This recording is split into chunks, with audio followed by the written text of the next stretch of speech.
Greetings, dear Sagittarius. Welcome to Tifa's Tarot, and here's your astrology report for the solar eclipse that happened on August 12th. Now, when we are in eclipse season, eclipses are all about a time for us to really put into focus things in our lives that are just not working for us and what we need to release, okay? And this is coinciding with our recent lunar nodal shifts that have went from Pisces and Virgo into Aquarius and Leo.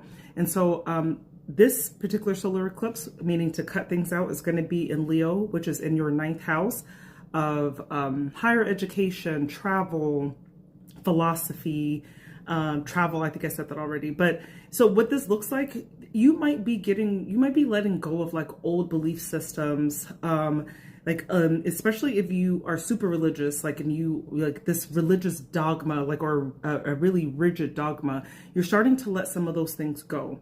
You're starting to see like perhaps there's paths that you're going down on a philosophical level that just really no longer align with you. There could be, because you are Sagittarius, you're ruled by Jupiter, you are ruled by that 9th house, which is all about travel and higher experiences and learning. And, you know, a lot of Sagittarian energy is really geared towards like international travel. And I feel like there's something here where like this season right now for the next 1.5 years, this is not going to be appealing to you. It's not going to be appealing for you to just jet set here or there. You're not really feeling that anymore. Okay. And so you're just releasing this fixation on like being global. Like you're just not, you're wanting to circle in a little bit more on like your home space. Okay. And I don't really necessarily mean like just the home, but like your local environment. And that is because your North Node, which is in the sign of Aquarius, is going to be hitting you in the 3rd house. And your 3rd house has to do with communications, has to do with like your local environment, with your siblings, like the relationship with that.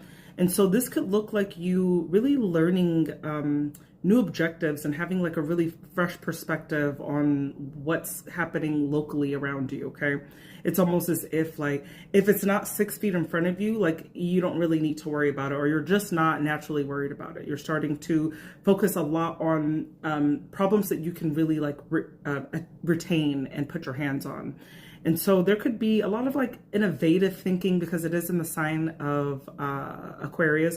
So the way that you're thinking could be very innovative, so to speak. So you could be like really exploring more things intellectually, but I feel like philosophically, no, not really. But intellectually, your mind is going. So this is a season where you're getting into books, you're getting into like dialogue, into debates, like all of that kind of stuff. So that's what I got for you. I do read birth charts. If you're interested in me breaking this down a little bit more for you, go ahead and check out the description of this video to